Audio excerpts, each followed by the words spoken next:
नमस्कार विद्यार्थियों, आप सभी का आपके अपने YouTube चैनल आरपीएससी विद नवीन सैनी में स्वागत है। विद्यार्थियों, हम पढ़ रहे थे मानसिंह और मुगल संबंध। जो मानसिंह के मुगलों से क्या संबंध थे उनके बारे में पढ़ा। तो ये अपना पार्ट नंबर क्या है, 2 है। पहले पार्ट में हमने जो मानसिंह के पहले का बैकग्राउंड है वो समझा कि भाई इनके दादा कौन थे, इनके पिताजी कौन थे और मानसिंह अकबर से किस प्रकार से कनेक्ट हुए उनके बारे में पढ़ा था। और पिछले नोट्स में यहाँ तक पहुँचे थे, हम यहाँ तक पढ़ लिया। जो भी विद्यार्थी इस वीडियो को देख रहे हैं डायरेक्ट, उनसे निवेदन है कि वो पहले जाएं और पार्ट 1 देखें। पार्ट 1 देखने के बाद इस वीडियो को देखें तो आपको और बेहतर तरीके से आप समझ पाएंगे। ठीक है विद्यार्थियों, आपको मालूम होना चाहिए कि टेलीग्राम पर हमारे ग्रुप बना रखा है जिस पर नियमित रूप से आपको क्या मिलती है, पीडीएफ मिलती है। जैसे ये वीडियो अपलोड किया तो इस वीडियो का जो लिंक और इसके साथ ही इसके नीचे ही पीडीएफ मिलती है जिसमें ये सारी पीडीएफ मिलेगी जो हम आज पढ़ेंगे। तो यदि वो आपको पीडीएफ नहीं मिल रही है और लिंक ओपन नहीं हो रहा है तो आपको बता दें, ये हमारे कॉन्टैक्ट नंबर हैं, इन पर आपको व्हाट्सअप करना है। व्हाट्सअप करते ही हम आपको तुरंत ही ग्रुप में जोड़ देंगे। ठीक है विद्यार्थियों, तो आइए हम आज अपनी क्लास शुरू करते हैं। तो सबसे पहले हम नोट्स को एक बार पेज पर समझ लेते हैं। एक नीट एंड क्लीन पेज ले लेते हैं। देखिए, आमेर के बारे में हमने अभी तक क्या क्या पढ़ा वो पिछले पार्ट में था। अब आगे हम क्या पढ़ेंगे, देखिए आमेर। पहले तो राजस्थान का एक रफ मैप बनाओ। ये है आमेर। आमेर। अब मैं एक बार आपको इनके रिलेशन क्लियर कर दूं कि इनके मुगलों से किस प्रकार से रिलेशन थे। वो पहले वाली स्टोरी मैंने बता दी, भगवान दास ने अपनी पुत्री दी वगैरह वगैरह। ठीक है, देखिए एक आमेर का शासक था बारमल। बारमल का बेटा था भगवंत दास। भगवंत दास। भगवंत दास का बेटा था मान सिंह। ठीक है, और मान सिंह का बेटा था, वो मैं आगे बताऊंगा, उसका कोई रोल ही नहीं है, उसका रहने दो एक बार। अब इधर देखो, इधर है अकबर। बारमल की एक बेटी थी जिसका नाम था हरकाबाई। हरकाबाई। हरकाबाई और अकबर का विवाह हुआ और उससे उत्पन्न जो संतान थी उसका नाम था जहांगीर। जहांगीर। ठीक है, ये मैप थोड़ा साइड में कर लो एक बार।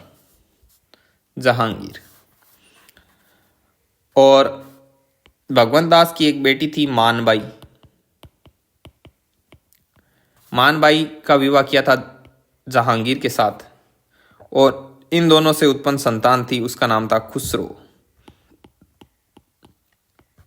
ठीक है, अब देखो कई मूवी वगैरह आप देखते हो, कोई सीरियल देखते हो तो उसमें बताते हैं अकबर की जो वाइफ थी उसका नाम वो जोधाबाई बताते हैं कि जोधाबाई से उत्पन्न संतान जहांगीर थी। नहीं, जहांगीर है वो हरकाबाई से उत्पन्न संतान थी। जो अकबर जोधा है वो जोधा कौन है, वो जोधा भारमल की बेटी नहीं है। जोधा है वो मोटा राजा उदय सिंह। एक थे मोटा राजा उदय सिंह। ये कहाँ के थे, ये जोधपुर के थे। मोटा राजा उदय सिंह। मोटा राजा उदय सिंह ने अपनी बेटी जोधा, उस वो जोधपुर की थी इसलिए सभी उसको क्या बोलते थे, जोधाबाई। जोधाबाई का विवाह किया था जहांगीर के साथ और जोधाबाई और जहांगीर से जो उत्पन्न संतान थी उसका नाम था खुर्रम। और ये खुर्रम ही भविष्य में शाहजहां के नाम से जाना जाएगा। ठीक है, तो अब शाहजहां का ननियाल कहाँ है मालूम चल गया ना, जोधपुर है। आगे बात समझ में। अब आगे और भी जो रिश्ते हैं वो मैं आपको बताता जाऊंगा।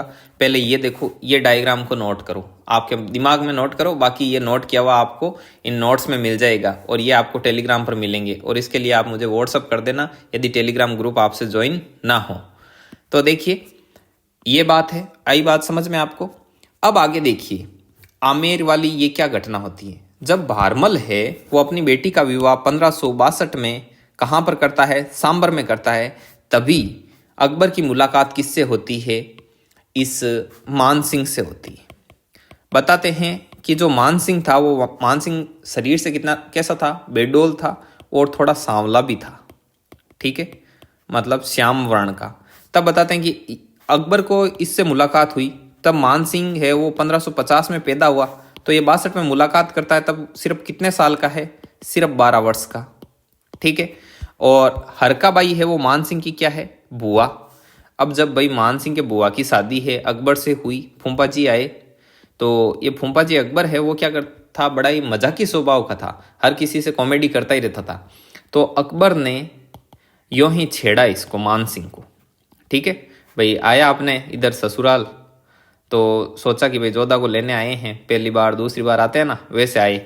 तो आते ही आए, देखे बैठे थे कि चलो बच्चों के साथ मजाक करते हैं। तो मान सिंह था, अब मान सिंह क्या था, श्याम वर्ण का और बेडोल टाइप का था। तो इसे बोला, अब 12 वर्ष का बच्चा है, बोल दिया इसको कि मान सिंह, जब अल्लाह है वो नूर बांट रहा था, नूर मतलब खूबसूरती, सुंदरता, तब तुम कहाँ थे? ऐसे इस पर कमेंट किया। अब मान सिंह जो वापस जवाब देगा ना, वो अकबर का भविष्य तय कर देगा। क्यों? क्योंकि मान सिंह को अकबर की क्या बताते हैं, रीढ़ की हड्डी बताते हैं। मान सिंह ने 67 से ज्यादा युद्ध किए थे और उन सभी में क्या रहा था, विजयी रहा था। और इधर जैसे ये भारत का मैप मानो तो ये पाकिस्तान से आगे अफगानिस्तान में काबुल से लेकर इधर बांग्लादेश तक किसका शासन था, अकबर का। और ऊपर उत्तर से लेकर दक्षिण तक इतना बड़ा विशाल साम्राज्य था, और उसको हैंडल कौन करता था, मान सिंह करता था सबसे ज्यादा। कहीं पर भी विद्रोह सीधा मान सिंह जाता था, और 67 युद्ध किए। तो उसे इसकी रीढ़ की हड्डी भी बताते हैं। और अकबर है वो स्वयं मान सिंह को क्या मानता था, अपना बेटा मानता था, इसे फरजंद की उपाधि दी थी। ठीक है विद्यार्थियों, तो अब देखो, तो भाई मान सिंह की जो मुलाकात, पहली मुलाकात यहाँ हुई, और पहला ही सेंटेंस ये था, और इसका जो रिप्लाई होगा उससे मान सिंह इतना प्रभावित होगा कि अकबर इतना प्रभावित होगा कि मान सिंह को अपने साथ ले जाएगा। तो इसने क्या जवाब दिया पता है? जब इसने कहा कि अल्लाह ने जब नूर बांटा तब तुम कहाँ थे, तो मान सिंह ने कहा, अल्लाह ने जब नूर बांटा तब मैं अल्लाह की इबादत में लगा हुआ था। अल्लाह की इबादत मतलब वो पूजा वगैरह होती है, भक्ति, वैसे उसमें लगा हुआ था। लेकिन जब उदारता और वीरता बंट रही थी, तब मैंने ये नूर वाली कसर भी नहीं छोड़ी, उदारता और वीरता ले आया इस नूर के बदले में। समझ गए? तो इसके कहने का मतलब ये उदार भी बहुत था और वीर भी बहुत था। तो इसने कहा, इसलिए मैं पूछने वाले को जवाब और शत्रु को पीठ कभी नहीं दिखाता। ठीक है, मतलब पूछने वाले को ऐसे सवाल जवाब में कभी मौका नहीं देता, और शत्रु को कभी मैं पीठ नहीं दिखाता। जब ऐसा जवाब दिया तो अकबर एकदम से सन्न रह गया, क्योंकि एक 12 साल के बच्चे से जवाब की ये उम्मीद नहीं होती कि मैं उदारता और वीरता है वो नूर के बदले में ज़्यादा लेके आ गया, और मैं सवाल जवाब में किसी को मतलब सवाल पूछने के लायक नहीं छोड़ता, ऐसा जवाब देता हूँ, और शत्रु को मैं कभी पीठ नहीं दिखाता हूँ। तो ऐसी उम्मीद थी नहीं अकबर को, और ऐसा जवाब दिया तो अकबर ने तुरंत भांप लिया, क्योंकि अकबर है वो दूरदर्शी था। तो उसने सोचा कि एक तो ये नीडर है भाई, इतने बड़े जो साम्राज्य है उसका एक शासक अकबर, जैसे अभी आपके पास कोई बड़ा अधिकारी आए तो आप बात करने में थोड़ी हिचकिचाओगे ना, वैसे। और एक तो नीडर है, और ऊपर से ये गुलाम और हैं। एक तरीके से देख लो, बारमल ने इनकी क्या स्वीकार कर ली है, इनकी अधीनता स्वीकार कर ली है। बोले कि एक तो ये नीडर है, दूसरा ये धैर्यवान है। ऐसे कर दिया तो भी बौखलाया नहीं कि ऐसे कैसे बोल दिया यार, मम्मी के पास जाऊंगा और मुझे ये बोल दिया यार, मैं सुंदर नहीं हूं क्या यार। नंबर 3, हाजिर जवाबी भी है, तुरंत दे दिया। इसका मतलब ये क्या है, चतुर भी है। हाजिर जवाबी, चतुर, मतलब इसमें एक साथ कई गुण किसने बांप लिए, अकबर ने कहा बड़ी जोरदार चीज है। तो अकबर ने तभी कहा कि इसने मन में सोचा कि ये मेरे शत्रुओं को मारने के लिए क्या हुआ है, पैदा हुआ है। और मान सिंह को अकबर अपने साथ ले जाता है, और तब से लेकर 1605 ईस्वी में जब अकबर की मृत्यु होगी तब तक यह अकबर के साथ ही रहेगा। ठीक है, मतलब इसने अपनी उम्र का एक बहुत बड़ा हिस्सा अकबर के साथ गुजारा। ठीक है, तो मान सिंह बहुत लंबे समय तक साथ रहा था अकबर के। और बताते हैं कि मान सिंह और अकबर में बॉन्डिंग जबरदस्त थी। अकबर है वो मान सिंह पर बहुत ज्यादा बिलीव करता था, और बताते हैं ये एक अच्छे मित्र भी थे कि भाई अकबर के जैसे कोई काम नहीं है। मान सिंह भी जैसे मान लो कभी भाई शासन के कार्य से फ्री होते थे, तब बताते हैं कि साथ में बैठकर गप्पे वगैरह भी मारते थे। अपना दुखड़ा होता था अकबर, वो भी मान सिंह को बताता था। ऐसे बताते हैं इनके बीच बॉन्डिंग बहुत ही जबरदस्त थी। ये बात स्टोरी क्लियर हो गई, रिश्ते नाते क्लियर हो गए, मान सिंह में क्या देखकर अकबर लेकर गया था ये भी क्लियर हो गया। अब मान सिंह के बारे में थोड़ा और बताऊं मैं आपको। एक तो मान सिंह का जो जन्म है वो 1550 ईस्वी में कहाँ हुआ था, मौजमाबाद में हुआ था। और मौजमाबाद कहाँ है? जयपुर में स्थित है। ठीक है, 1550 में जन्म हुआ। 12 वर्ष की उम्र में ये पहली बार किससे मिला था? 12 वर्ष की उम्र में पहली बार ये अकबर से मिला था। कब मिला था? 1562 ईस्वी में मिला था। और 1562 ईस्वी में ही भारमल की बेटी हरकाबाई का विवाह है वो अकबर के साथ हुआ। और भारमल है वो राजपूताने का पहला शासक था जिसने मुगलों के साथ वैवाहिक संबंध स्थापित किए। आ गई बात समझ में? ठीक है विद्यार्थियों, अब देखिए मानसिंह का राज्याभिषेक वगैरह कब होता है, कैसे होता है, उनके बारे में भी मैं आपको बता देता हूँ। देखो, जब बताते हैं कि जो मानसिंह के पिताजी थे, कौन? भारमल जी नहीं, भगवंत दास जी, वो लाहौर की तरफ गए थे। वहां पर उनकी क्या हुई थी? मृत्यु हुई थी। और जब उनकी मृत्यु हुई तब जो ये मानसिंह था वो कहाँ आया हुआ था? पटना। ठीक है, बिहार आया हुआ था। और बताते हैं कि बिहार में कोई अभियान के दौरान था, तब इसको सूचना मिली, तब इसने अपना जो राज्याभिषेक है वो पटना में ही करवा लिया था। और कुछ बताते हैं इनके जो शासनकाल है वो कई लोग तो बताते हैं 1589 ईस्वी से, और कई लोग कहाँ से बताएंगे? 1590 ईस्वी से। ऐसा क्यों होता है? क्योंकि अक्टूबर नवंबर के महीने में जो भगवंत दास जी हैं, मान सिंह जी के पिताजी, उनकी क्या हुई थी? मृत्यु हुई थी। और मान सिंह उस समय कहाँ थे? बिहार थे। तब वो वापस आए, भाई बिहार दूर है और घोड़े थे, तो वो आमेर आए। तब तक 1590 की सन क्या हो चुकी थी? स्टार्ट हो चुकी थी। इसलिए कई लोग उनका शासन कार्य कब से मानते हैं? 1590 से। और कई लोग मानते हैं कि भाई भगवंत दास की मृत्यु हो गई तो ऑलरेडी राजा कौन है? मान सिंह है, तो वो मान लेते हैं 1589 ईस्वी से। आ गई बात समझ में? अब देखिए आगे, ये राज्याभिषेक वाला हो गया मामला क्लियर। और मतलब मान सिंह का क्या क्या रोल है, तो देखो मैंने एक राणा प्रताप वगैरह पढ़ाए। उस समय मैंने बताया था कि 1576 ईस्वी में जब हल्दी घाटी का युद्ध हुआ था, तो जो अकबर की सेना का सेनापति कौन था? तो प्रधान सेनापति, तो प्रधान सेनापति मान सिंह स्वयं था। एक चीज ये। और देखिए एक बहुत इंटरेस्टिंग घटना बताता हूं मैं, और इम्पोर्टेंट भी है। एक बार क्या हुआ, अकबर को मान सिंह है ना, वो बार बार चौंका देता था अपने बुद्धि और तर्क के दम पर। कैसे? और सब इतिहासकार मान सिंह की बहुत प्रशंसा करते हैं कि भाई एक वीर योद्धा में जो जो गुण होने चाहिए, निडर, साहसी, धैर्यवान, वो चतुर, सारे गुण, इंसान का पारखी, सारे गुण किस में थे? मान सिंह में थे। कैसे? देखिए एक बार क्या हुआ, ये रणथंबोर है, यहाँ पर रणथंबोर। और बात किस समय की है, आप आराम से बस सुनिए, है ना। सब कुछ लिखा हुआ है पीडीएफ में, पीडीएफ मिल जाएगी, वहां से कॉपी कर लेना। छापने में कोई जोर नहीं आता है ना, प्रिंट भी निकलवा लेना। अब समझना है, मेन चीज समझना। ये 1569 ईस्वी की बात है। अकबर है वो 1569 ईस्वी में रणथंबोर पर अभियान लेके गया और इसको घेर के बैठ गया। और उस समय रणथंबोर किसके अधीन था? सुरजनहाड़ा के। सुरजनहाड़ा, अब सुरजनहाड़ा के अधीन है, लेकिन अकबर की सेना को सफलता नहीं मिल रही है और काफी दिन हो गए घेराबंदी किए हुए। और जैसे अब अकबर को है कि भाई ज्यादा दिन रुकेंगे तो सफलता तो मिल ही जाएगी, लेकिन अकबर को जल्दी भी है, भाई दिल्ली चेक करना है, काबुल, अफगानिस्तान, बंगाल, कोई छोटा सा तो साम्राज्य था नहीं। तब बताते हैं कि मान सिंह ने कहा कि राजा जी एक बार मेरी बात सुनो, जो मैं कहता हूं ना वो बात सुनो। मान सिंह कहता है अकबर को जाकर कि हुकुम मेरी बात तो सुनो। कि हाँ बोलो। कि एक काम करो, मैं जानता हूं अंदर सुरजनहाड़ा से मिलने, और आप भी मेरे साथ चलो। कि मैं और तुम्हारे साथ क्यों चलूं? कह रहे चलो तो सही। कि बोले तो चलो। कि ऐसे नहीं चलना। कैसे? तो मान सिंह ने कहा कि मेरे साथ जो ये अर्दली चलते हैं ना, अर्दली मतलब जैसे एक नौकर टाइप, जैसे ये अकेला थोड़ी जाएगा कि मान सिंह बस जूते पहने चला गया, साथ में नौकर चाकर और थोड़े बहुत सैनिक वगैरह वो जाते हैं, तो उसमें आप भी नौकर का वेश धारण कर लो।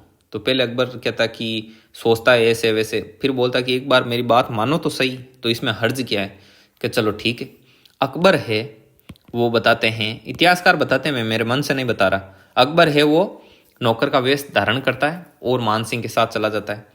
तो मान सिंह और सुरजनहाड़ा है वो आपस में मिलते हैं, बातचीत करते हैं कि देखो लड़ाई से क्या फायदा है, आप संधि कर लो, ये वो सारा कुछ बातचीत होती है।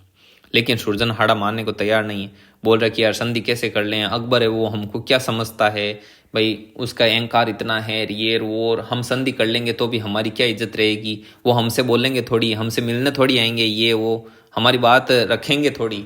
तो ऐसा करके मतलब उनको लगता है कि अकबर बहुत ज़्यादा ऐसे है। तो मान सिंह कहता है कि देखो वैसी बात नहीं है, देखो ये जो मेरे नौकर है ना, ये नौकर के वेश में है ना, ये अकबर स्वयं है। तो सुरजनहाड़ा चौंक जाता है कि अरे अकबर है, वो नौकर के वेश में आ गए, कि हाँ देखो आपसे मिलने आ गए, ये नौकर के वेश में आ गए। तब बोलते हैं कि सुरजनहाड़ा देखता है कि अरे देखो ये आदमी नौकर के भेष में हमसे मिलने आ गया, तो इससे संधि करने में हमको कोई हर्ज नहीं है। और कहते हैं कि ऐसा करके सुरजनहाड़ा का माइंड चेंज हो जाता है और ये इनसे संधि कर लेता है और युद्ध भी नहीं करना पड़ता है। तब अकबर है, तो ये सारी बात होने के बाद मान सिंह को बोलता है कि अरे यार मान सिंह, तुम हो तो बड़ी कमाल की चीज़, बड़ा अच्छा तरीके से मना लिया, ना ही खून की नदियाँ बहानी पड़ी। तो मान सिंह कहता है कि याद है ना बुआ जी की शादी में आप मेरे पे टोंट मार रहे थे कि ऐसे बेडो लेर काला है ये और, मैंने बताया ना मैं चीज़ बड़ी काम की हूँ, नूर तो नहीं मिला लेकिन उदारतार वीरतार बुद्धि चातुर्य सारा ही लेके आया हूँ। तो अकबर के हाँ बिल्कुल मान गए मान गए, ठीक है, ये चीज़ आ गई आपको समझ में। अब आगे बढ़ो और सुनाए, आपको स्टोरी सुनाते हैं। तो देखो इसने अपने जीवन में 67 छोटे बड़े युद्ध किए, 67। मान सिंह को जब ये भगवंत दास की मृत्यु हो जाती है ना इनके पिताजी की, उसके बाद में जब राजा बनता है कौन, मान सिंह, तब मान सिंह को सम्मान देने के लिए, सम्मान खूब मिला था इसको, अकबर के दरबार में खूब सम्मान मिलता है। लेकिन अकबर के जाने के बाद जब जहांगीर शासक बनता है तब मान सिंह के बुरे दिन शुरू होते हैं। अब देखो मान सिंह जब राजा बना तब इसे 5,000 का मनसबदार दिया। ये मनसबदार है वो इनकी क्या होती थी, कैटेगरी होती थी कि भाई वो पैदल और घुड़सवार हैं वो इनको देते थे कि भाई 5,000 की मनसबदारी होगी, उसके पास इतने तो पैदल सैनिक होंगे और इतने घुड़सवार होंगे। इस प्रकार ये इनकी इज्जत होती थी, ग्रेड होती थी, फर्स्ट ग्रेड सेकंड ग्रेड वैसे होती है जैसे। और लास्ट में अकबर जाते जाते इसकी मनसबदारी है वो बढ़ाकर 7,000 कर देता है। तब जो इसके दरबारी मुगल अमीर होते हैं वो बहुत विद्रोह करते हैं कि भाई ऐसा क्यों कर रहे हो, और 7,000 की मनसबदारी एक हिंदू शासक को। तब अकबर बोल देता है कि ये मेरा फर्जंद है, फर्जंद माने बेटा है। तो अकबर इसको किसकी उपाधि देता है, फर्जंद की उपाधि देता है। ये भी एग्जाम में पूछते हैं। और मिर्जा राजा की उपाधि भी दी थी, वो आपको आगे पढ़ने को मिलेगा, मैं बताऊंगा आपको। मिर्जा राजा की उपाधि किसको दी थी, मान सिंह को। और देखिए आगे, और अकबर है ना वो क्या करता था, इनको एक जगह टिकने नहीं देता था। जैसे मान सिंह है तो भाई हाँ जो इनको इज्जत वगैरह सारा कुछ मिलता, लेकिन अब इसका जो शासक शासक कहाँ का है, ये राजस्थान का मैप और ये आमेर का है। लेकिन इसको दौड़ाते रहेंगे कभी इधर कभी उधर, कभी इधर कभी उधर, कि ये ना हो कि भाई अकबर दूरदर्शी तो था ही कि एक जगह रख दिया और इसने इतना प्रभाव जमा लिया कि बस अपनी नहीं चली वहां पर, तो फिर तो ज़्यादा समय तक एक जगह नहीं रखता किसी भी शासक को जिससे उनका प्रभाव ना जमे।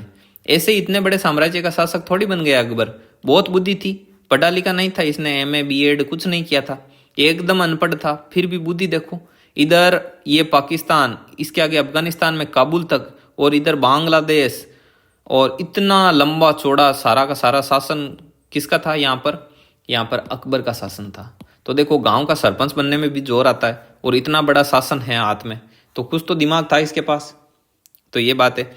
अब देखो हुआ क्या था, एक बार काबुल था, काबुल की घटना बताता हूँ, काबुल अफगानिस्तान में, वहां पर 1585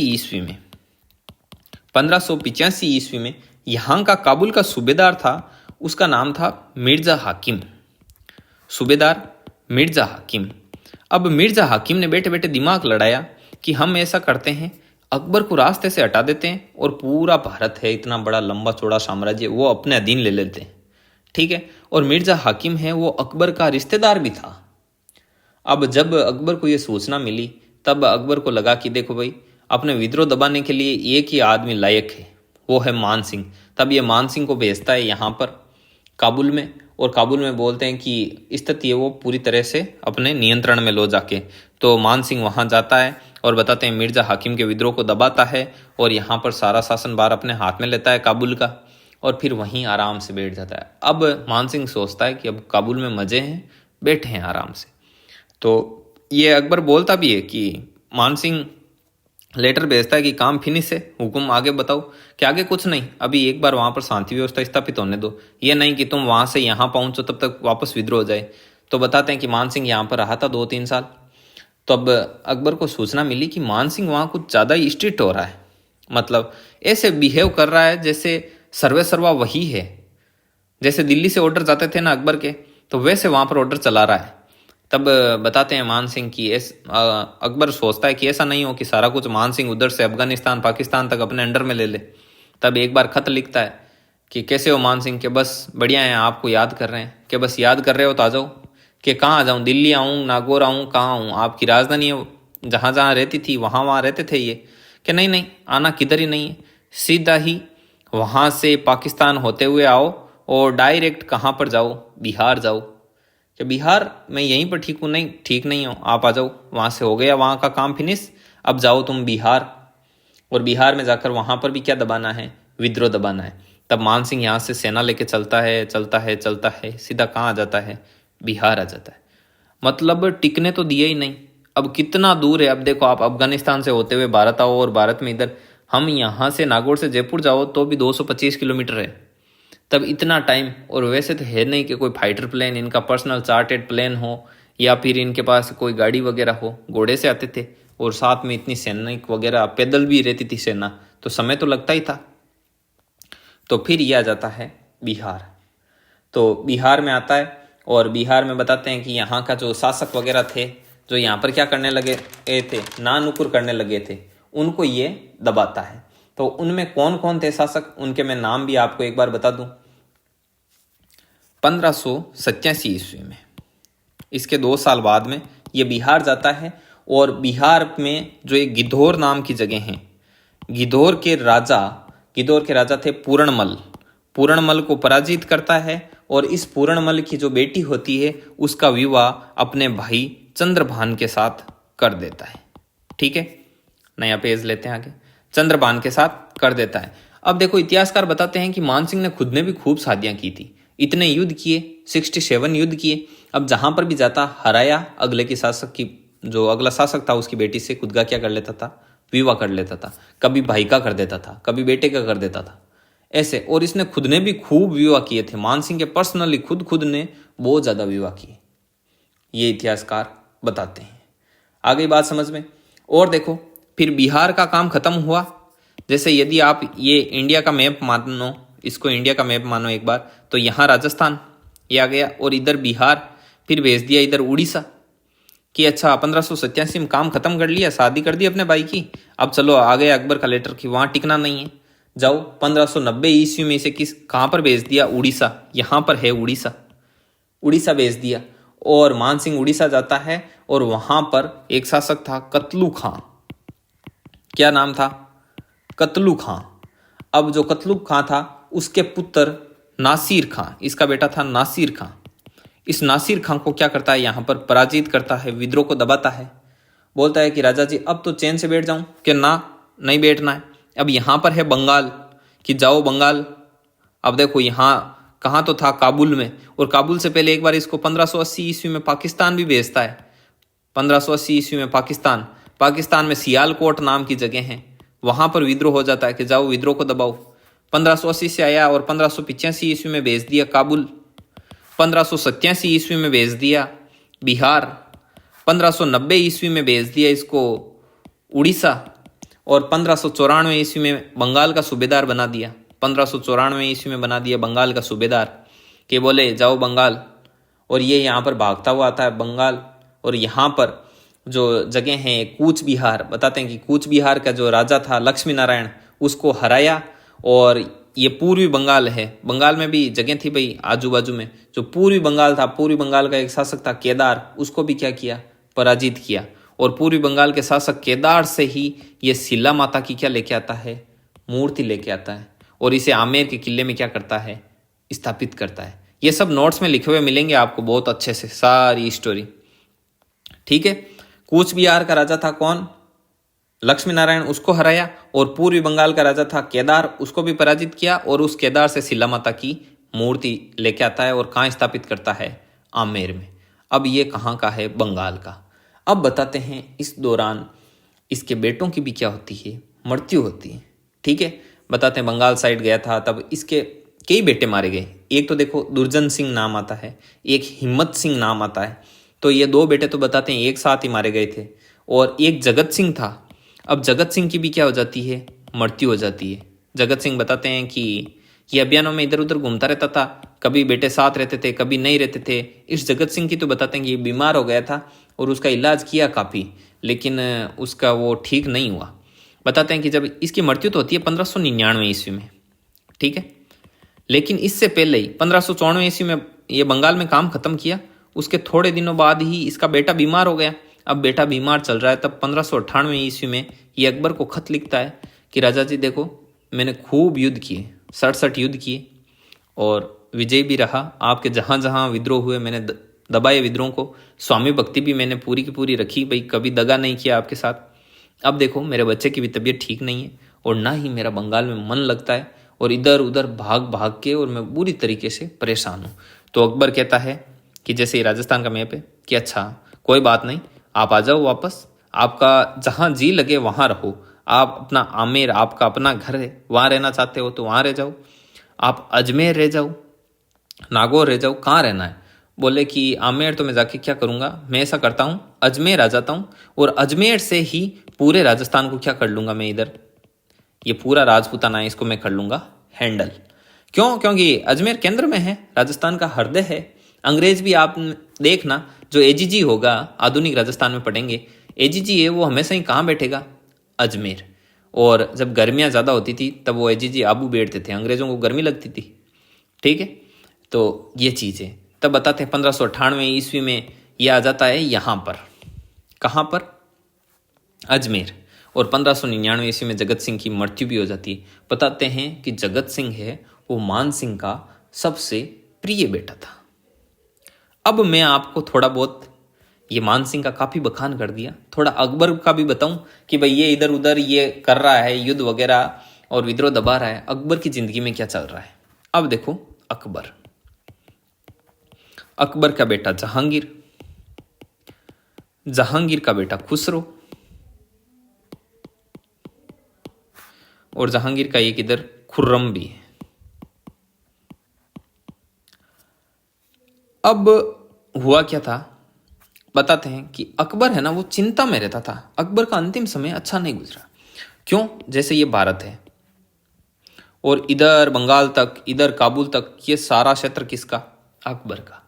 अब अकबर परेशान है कि देखो मैं तो कुछ समय बाद मेरी मृत्यु हो जाएगी वगैरह वगैरह, बाद में मेरी जो औलाद है, मेरा बेटा है, ये नालायक है, ये किसी काम का नहीं।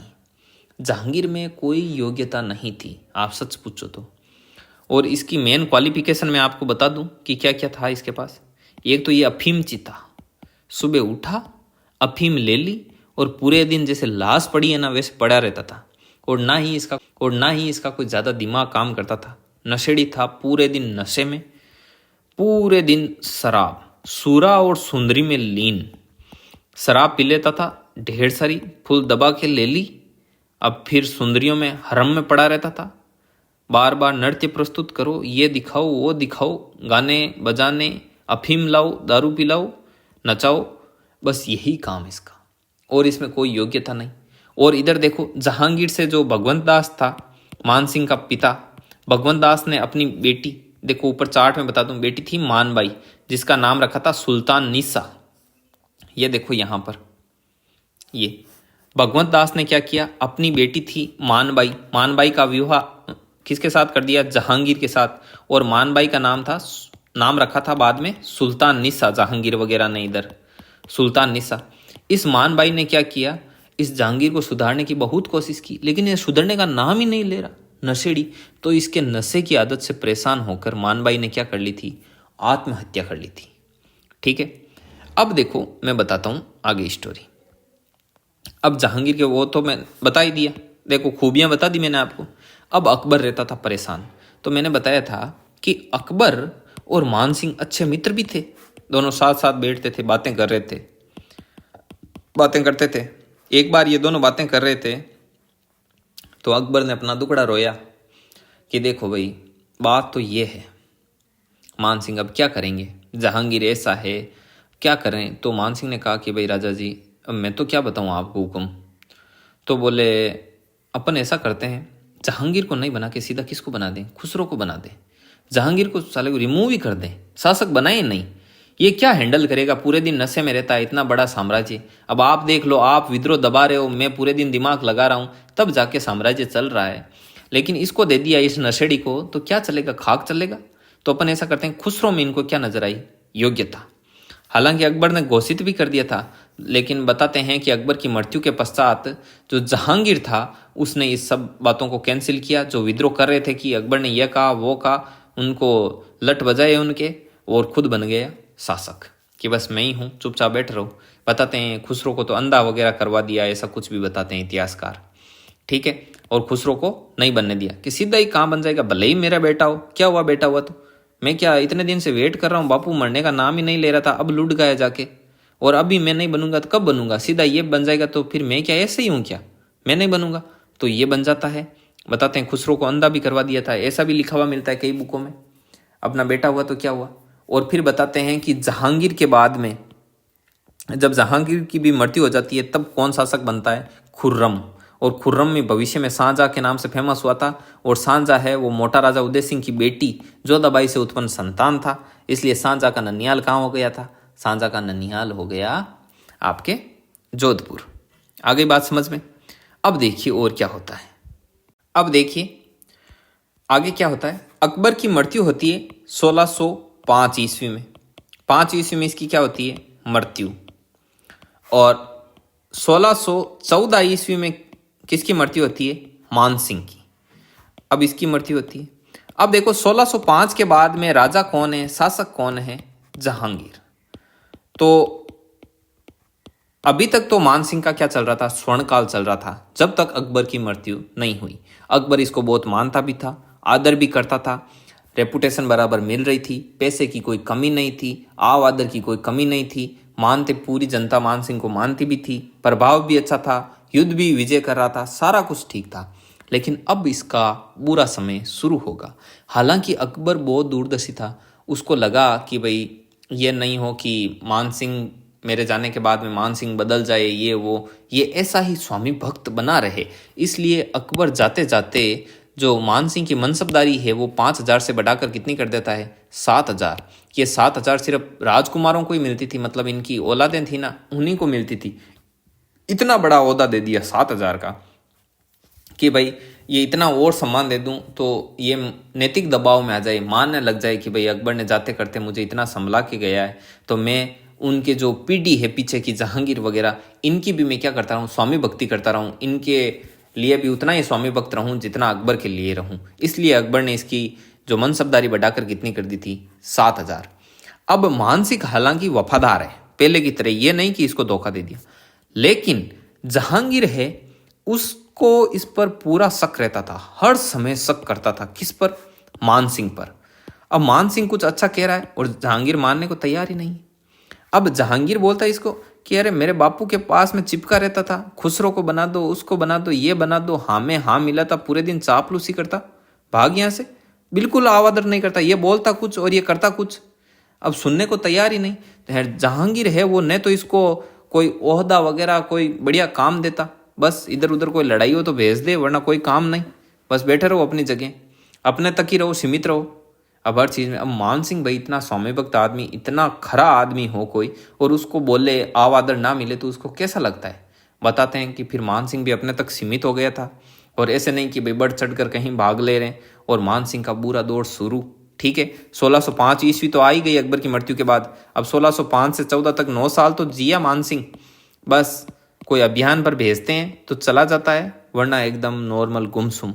बेटे पहले भी मर चुके हैं 2, और तीसरा और मर गया था 1599 ईस्वी में। बताते हैं जगत सिंह की मृत्यु के बाद में तो इसे मानसिंह की ज़्यादा तबीयत भी ठीक नहीं रहती थी। बताते हैं कि वो बेटे के गम में ऐसा हो गया था, दुबला पतला ऐसे, मतलब हालत खराब ही रहती थी, बीमार ही रहता था और बेटे के गम में खोया रहता था। और बताते हैं कि फिर इधर इज्जत वगैरह कुछ मिली नहीं, बुरा दौर, भयंकर बुरा दौर चला।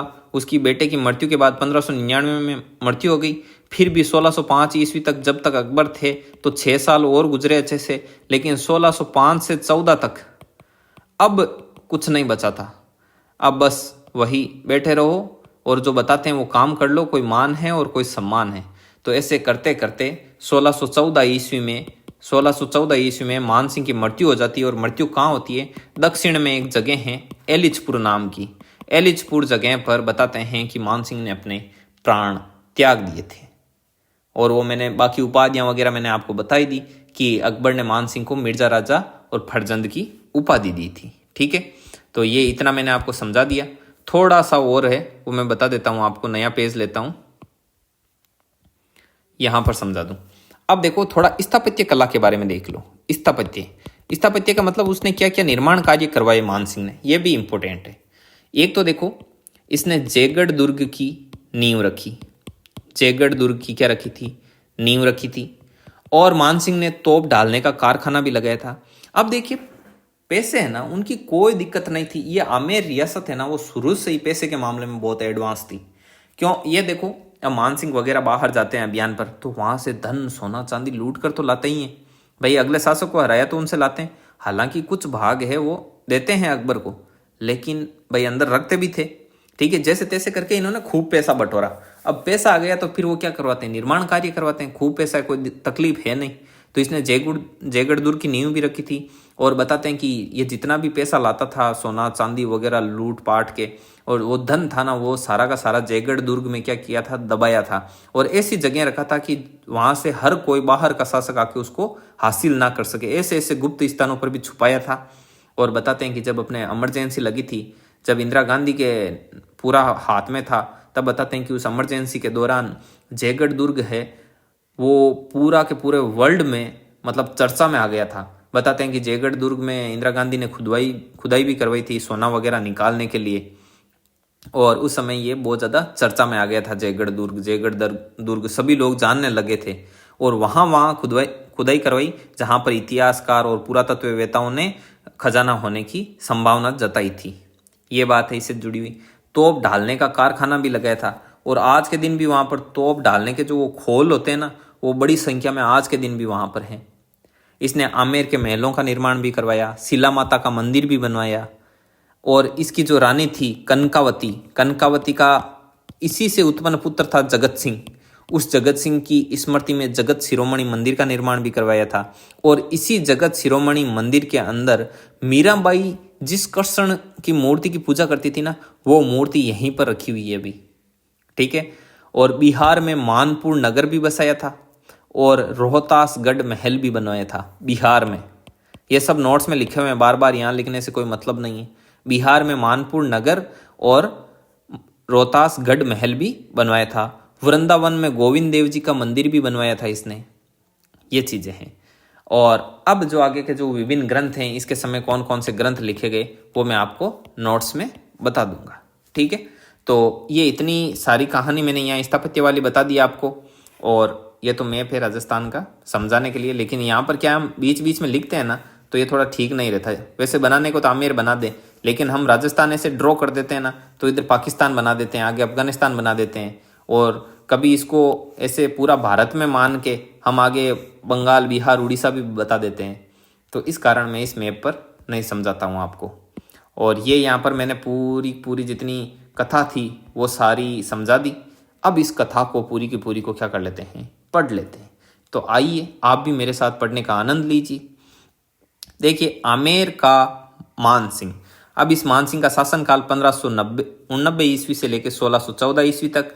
जन्म मौजमाबाद जयपुर में स्थित है। 1550 ईस्वी में जन्म हुआ।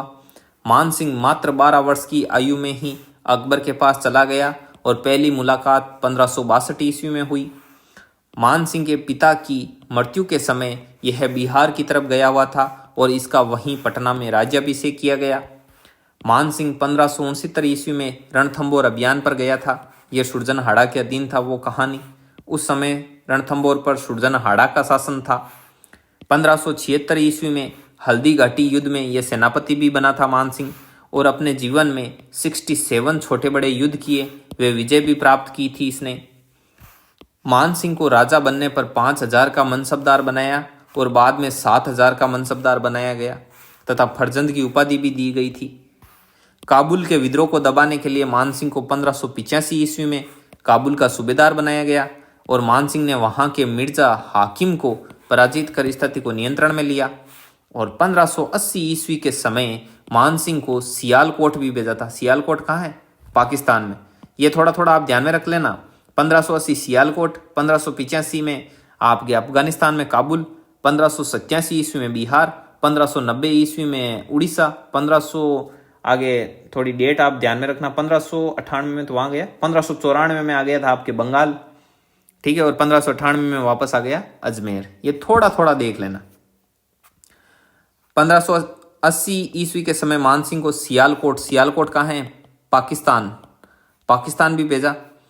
रोशनियाओं के विद्रोह को भी मान सिंह ने शांत किया तथा 1581 से 87 ईस्वी तक काबुल में ही रहा। ठीक है, 1585 ईस्वी में तो काबुल का इसे क्या बनाया था? सूबेदार बनाया था। यहां पर कंफ्यूज मत हो जाना, एक बार और बता दूं। देखो, जैसे ये मैप है राजस्थान, यहां पाकिस्तान सियालकोट भेज दिया 1580 ईस्वी में। बोले कि यहां पर आप जो हैं, ये जो विद्रोह हो रहा है इसको दबाओ। इसको दबा के बोला कि राजा जी वापस आ जाऊं? कि ना ना, वापस मत आ, तू आगे जा, आगे अफगानिस्तान है और अफगानिस्तान में काबुल है, वहां काबुल जाओ। तो ये 1581 ईस्वी में पहुंच गया काबुल, और काबुल पहुंच गया और वहां क्या कर रहा है? विद्रोह को दबा रहा है। और बताते हैं वहां रोशनियों कोई जाति थी कि विद्रोह को भी मान सिंह क्या करता है? मान सिंह ने शांत किया तथा 1581 से लेके 87 तक यहीं रहा। जब ये 1581 से लेके 1585 ईस्वी तक अच्छा कार्य करता है, तब मान सिंह वहां गए हुए को ही, वहां पहले से ही ये गया हुआ है 1581 से, इसको वहां का क्या बना देता है? सूबेदार बना देता है। और फिर ये 87 तक वहां रहता है। 87 में वापस कहाँ जाएगा? बिहार, फिर 90 में उड़ीसा, और फिर 94 में बंगाल। ऐसे है स्टोरी, कंफ्यूज मत हो जाना। और कुछ समझ में नहीं आया ना तो कमेंट बॉक्स में कमेंट कर देना, या फिर मुझे पर्सनली मैसेज कर देना, व्हाट्सअप नंबर दिए हुए हैं, ठीक है। और अभी कैसा लग रहा है, समझ में आ रहा है? चलते वीडियो में कमेंट कर दो नीचे। अब देखो, 1587 ईस्वी में अकबर ने मान सिंह को बिहार भेज दिया। वहां पर गिदौर के राजा पूर्णमल को पराजित किया तथा इसकी पुत्री का विवाह मान सिंह ने अपने भाई चंद्रभान से किया। अप्रैल 1590 ईस्वी में मान सिंह को उड़ीसा भेज दिया। इसने उड़ीसा में कतलू खां व उसके पुत्र नासिर खां को पराजित किया। 1594 ईस्वी में इसे बंगाल की सूबेदारी सौंपी और मान सिंह ने यहाँ अकबर नगर बसाया। कहाँ पर? बंगाल में अकबर नगर बसाया। राजमहल भी बोलते हैं, इससे क्या बोलते हैं? राजमहल भी बोलते हैं। अकबर नगर बसाया था, ध्यान रखना। कहाँ पर? बंगाल में। कूच बिहार के राजा लक्ष्मी नारायण को पराजित किया और पूर्वी बंगाल के राजा केदार को भी पराजित किया। और इस केदार राजा से ही शिला माता की क्या लेके आया? मूर्ति। 1598 ईस्वी में यह अजमेर आ जाता है और बेटों की मृत्यु हो जाने पर, पहले 2 बेटे एक साथ खत्म हो जाते हैं, तब ये विचलित होकर 98 में आ जाता है अजमेर। और फिर बीमारी के कारण ये जगत सिंह भी क्या होता है? 1599 ईस्वी में मृत्यु हो जाती है इसकी। मान सिंह 3 बार बंगाल का सूबेदार बना। बंगाल का सूबेदार कितनी बार बना? 3 बार बना। और ये कई बार एग्जाम में पूछा हुआ है और भी पूछ सकते हैं। 1605 ईस्वी में अकबर की मृत्यु हो गई।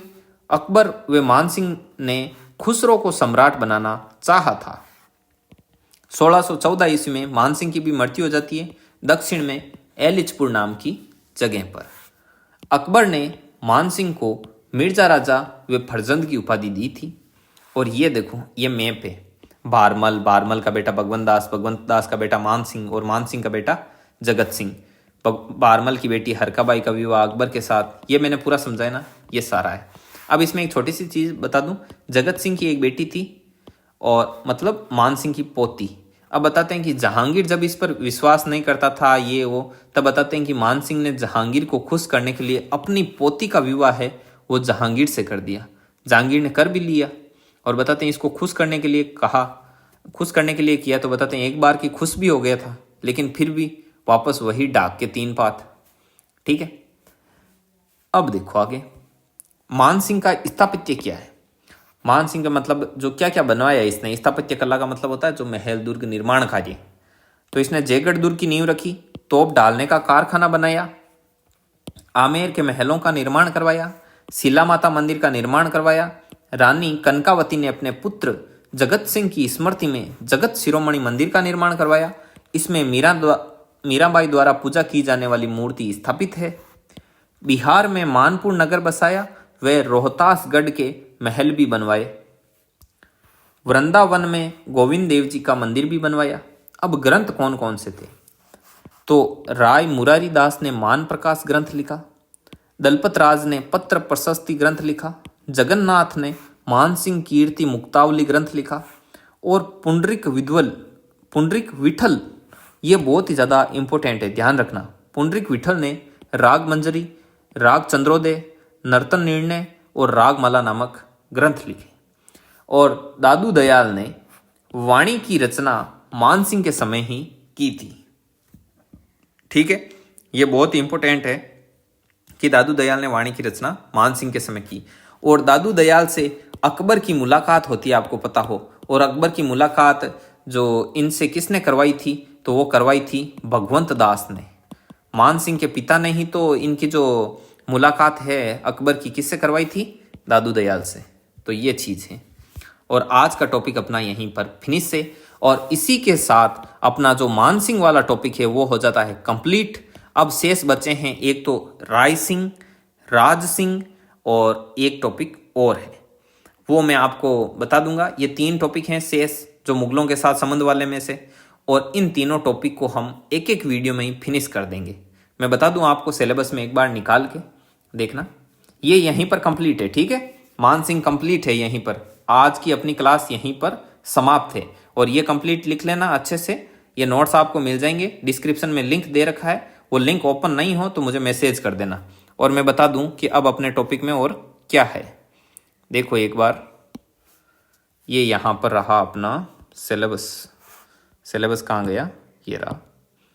देखो अपन क्या सांगा पढ़ लिया? 1 मिनट, पेन चूज करते हैं। सांगा पढ़ लिया, प्रताप पढ़ लिया और मानसिंह ऑफ आमेर 2 पार्ट में। पहला पार्ट आ गया था पहले और आज अपना पार्ट नंबर 2 भी फिनिश हो गया। अब पीछे कौन है? एक तो राय सिंह है बीकानेर वाला, एक राज सिंह है मेवाड़ वाला और एक चंद्रसेन है। ये 3 बचे हैं अब, चंद्रसेन, राय सिंह और राज सिंह। इन तीनों पर एक एक वीडियो बनेगा। और इसी के साथ ही जो मुगलों के साथ संबंध वाला टॉपिक है वो हो जाएगा कंप्लीट। और इसके बाद में हम पढ़ेंगे हिस्ट्री ऑफ फ्रीडम स्ट्रगल। इसमें 1857 की क्रांति, आदिवासी जनजातीय आंदोलन और प्रजामंडल वगैरह ये पढ़ेंगे। ठीक है विद्यार्थियों, तो ये आज की अपनी क्लास थी। आपको कैसे लगी इसके बारे में कमेंट बॉक्स में कमेंट करके ज़रूर बताना, फीडबैक ज़रूर दिया करो। और यदि आपको अच्छा लगता है तो चैनल के बारे में अपने आसपास बताओ। कई लोगों का किसी का भला हो आपकी वजह से तो अच्छी बात है। वीडियो को लाइक ज़रूर करो, चैनल को सब्सक्राइब कीजिए और ज़्यादा से ज़्यादा लोगों तक शेयर कीजिए। धन्यवाद। जय हिंद, जय भारत।